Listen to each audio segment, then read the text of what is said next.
देखिए कि अपने अपने स्तर से सभी जिला मुख्यालयों में समीक्षा बैठकें हुई, प्रदेश में भी समीक्षा बैठकें हुई। होने के बाद किसी एक निष्कर्ष पर जाना कठिन है, क्योंकि अगर परिणाम हमारे विपरीत आता है, किसी भी दल के पार्टी के विपरीत आता है, तो एक कारण नहीं रहते। माइक में बोले ना, समझ में नहीं आ रहा है। मैंने कहा कि जिला स्तर में समीक्षा हुई, प्रदेश स्तर में समीक्षा हुई और परिणाम विपरीत आने के बाद किसी भी दल के लिए कि एक कारण नहीं होता है, कई कारण है और उन कारणों को एक एक करके अभी बता पाना संभव नहीं है, लेकिन फिर भी आने वाला समय में उन कारणों को हम लोग दूर करके आगामी चुनाव में हम लोग जाएंगे। 5 साल आपकी सरकार रही, 5 साल। अभी आपने भाषण के दौरान चर्चा किया कि लाठी चार्ज कांग्रेस भवन में हुआ। 5 साल आपने लाठी चार्ज वाले को कोई भी सजा नहीं दे पाए। क्या यह सुनियोजित था क्या लाठी चार्ज? देखिए, बदले की भावना से काम करना ये कांग्रेस की विचारधारा नहीं है।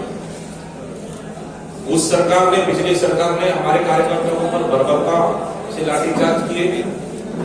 क्या कांग्रेस पार्टी भी उसी रास्ते पे जाए? हमारे पास 5 साल, हमारी सरकार को काम करने के लिए 5 साल बहुत कम समय होता है। उस कार्यकाल में हमारी सरकार ने प्रदेश की जनता के हित के लिए काम किया, ना कि लाठीचार्ज करने के किसी बदले के भावना से भी हमारी सरकार काम करेगी। जनता के हित के लिए काम करना ये कांग्रेस की सरकार का काम था और 5 साल हमारी सरकार ने काम की। संगठनात्मक बदलाव के लिए और कार्यकर्ताओं को कितना वेट करना पड़ेगा? अभी लगातार दौरे चल रही है, नेताओं से चर्चा हो रही है। हम लोग जल्दी ही जितना हो सके संभव उतना संगठनात्मक रूप से हम लोग बदलाव करेंगे और संगठनात्मक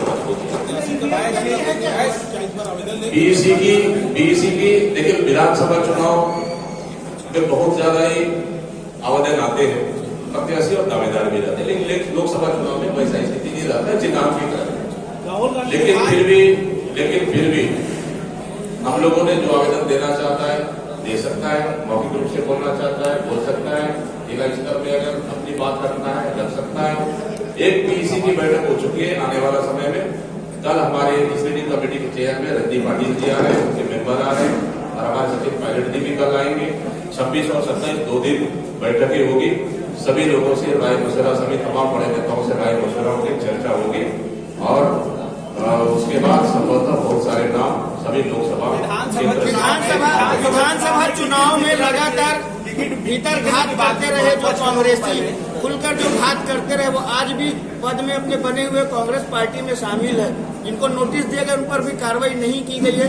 ये क्या रुके रहेगी कार्रवाई या फिर कार्रवाई की जाएगी? देखिए, अभी बहुत से ऐसा शिकायतें आई जहां पार्टी ने कार्रवाई की है और आगे भी बहुत सारे ऐसी शिकायतें हैं जहां उस पर बाकी हमारे तमाम प्रभारी और बाकी लोगों से चर्चा करने के बाद क्या संभव हो सकती है पार्टी को संगठन में बदलाव लेके आया जाएगा। लोकसभा के लिए क्या हुआ है उनके लिए पार्टी विचार करेगी, फिर उसके बाद उनके लिए आगे फैसला। आप 13, 18, 19 में विधायक और सांसद बने, संगठन प्रदेश अध्यक्ष बने, राजमन बेंजाम आपके विधायक बने आपकी सीट पर। क्या जरूरत थी वो जीते हुए प्रत्याशी को हटाने की? सिर्फ एक लालच? ये तो पार्टी का निर्णय है, किसको टिकट देना चाहिए, किसको टिकट नहीं देना चाहिए, किसको चुनाव लड़ाना चाहिए, किसको नहीं लड़ना चाहिए। आप तो निर्णय ले सकते थे उस समय। ये तो पार्टी का निर्णय है। ये मानते हैं क्या कार्रवाई की जाएगी क्या? तत्कालिक रूप से हो सके पार्टी ने काम की है और बहुत सी शिकायत है अभी उस पर सभी हमारे प्रभारी और चर्चा कर। ये मानते हैं क्या कि चुनाव में जो हार हुई वो गुटबाजी की वजह से हुई और ऐसे गुटबाजों को बाहर किया जाएगा? मैंने स्पष्ट रूप से कहा है कि प्रदेश में सरकार नहीं बनना, पार्टी का हार होना कोई एक कारण नहीं है और अन्य कारण भी है। मैंने कहा कि एक कारण होता तो हम बता देते एक कारण है, अन्य कारण भी एक कारण बता। 5-5 करोड़ रुपए में टिकट वितरण की बात हुई थी विधानसभा चुनाव में, ऑडियो भी वायरल हुआ था और आम लोगों के बीच में चर्चा भी थी। क्या लोकसभा के लिए भी कोई ऐसी रेट वेट तय है क्या? देखिए, ये संभवतः कांग्रेस पार्टी में अभी तक ऐसा हुआ है न कभी आगे होगा। अगर जिस तरह से बातें आई या वीडियो आया या फोन आया, अगर जो भी आपकी बातें हुई, ये पूरी तरह से निराधार है, गलत है, अफवाहें हैं। कुछ लोग बदनाम करने के लिए इस तरह से साजिशें किए हैं, जबकि कांग्रेस में इस तरह की कहीं पे भी नहीं है।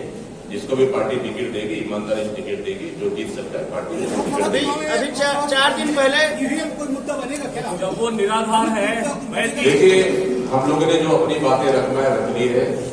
बाकी सेंट्रल स्तर पे, दिल्ली स्तर पे पार्टी को तय करना है, सभी दलों को तय करना है। लगातार चुनाव आयोग से समय मांग रहे हैं मिलने के लिए, और अपने इंडिया गठबंधन के दल है वहां पे 20 मिनट से चर्चा। राहुल गांधी जी का दौरा होने के बाद कितना फायदा मिलेगा निर्माण? देखिए, मैंने कहा कि भारतीय जनता पार्टी पर कोई मुद्दा है नहीं। ना महंगाई का मुद्दा लेकर जनता के बीच जा नहीं सकते, बेरोजगारी के मुद्दा को लेकर जनता के बीच जा नहीं सकते, न ये देश की अर्थव्यवस्था को लेकर जनता के बीच जा नहीं सकते। आज देश की हालात बद से बदतर होने जा रही है। 205 लाख करोड़ रुपए मोदी सरकार कर्ज में डुबो चुकी है हमारे देश को। अगर एक कोई नवजात शिशु अगर पैदा होता है तो पैदा होते साथ हमारे देश में वो कर्ज में डूबा हुआ है। उनके माथे पे भी कर्ज का बोझ आ गया। मतलब ये समझ लीजिए, इन सब मुद्दों को डाइवर्ट करने के लिए सिर्फ आस्था से खिलवाड़ किया जा रहा है, ताकि आस्था के दम पर लोगों की भावनाओं से खिलवाड़ किया जा रहा है, ताकि लोगों की भावनाओं को बदलकर ये लोकसभा चुनाव जीत सके। मैं तो पार्टी के लिए काम कर रहा हूँ, पार्टी अध्यक्ष होने के नाते मैं तो पार्टी के लिए काम कर रहा हूँ। मैं भी सोचा पीसीसी के निर्देश पर मौन धारण विरोध प्रदर्शन करना था, लेकिन केवल औपचारिकता हुई, फोटो खिंचाए और चले गए। देखिए, जिस तरह से असम के मुख्यमंत्री हमारे नेता माननीय राहुल गांधी जी के ऊपर पत्थर फेंकवाना, हमला करवाना, तो ये लोकतंत्र में इसके लिए स्थान नहीं है। सबको बोलने का अधिकार है, सबको कहीं भी बसने चलने का अधिकार है। अभिव्यक्ति के ऊपर ये हमला है। मतलब सोच लीजिए कि हमारे नेता माननीय राहुल गांधी जी के पैदल यात्रा से कितने डरे हुए हैं, भारतीय जनता पार्टी कितने डरी हुई है। इससे कांग्रेस पार्टी बिल्कुल सहमत नहीं है।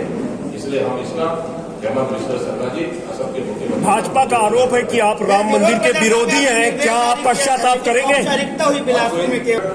हम लोग कोशिश कर रहे हैं, समय से पहले हम लोग तय कर रहे हैं, हमारा लगातार का निर्देश दिए ताकि काम करने के लिए समय मिल जाए, और हम लोग कोशिश कर रहे हैं जितना जल्द हो सके। बिल्कुल, जो भी प्रत्याशी होगा हर लोकसभा में वो जितना वो प्रत्याशी होगा, युवा भी हो या अनुभवी भी हो, पुराने चेहरे भी हो, जो लोकसभा में जीत सकता है, युवा चेहरे भी हो,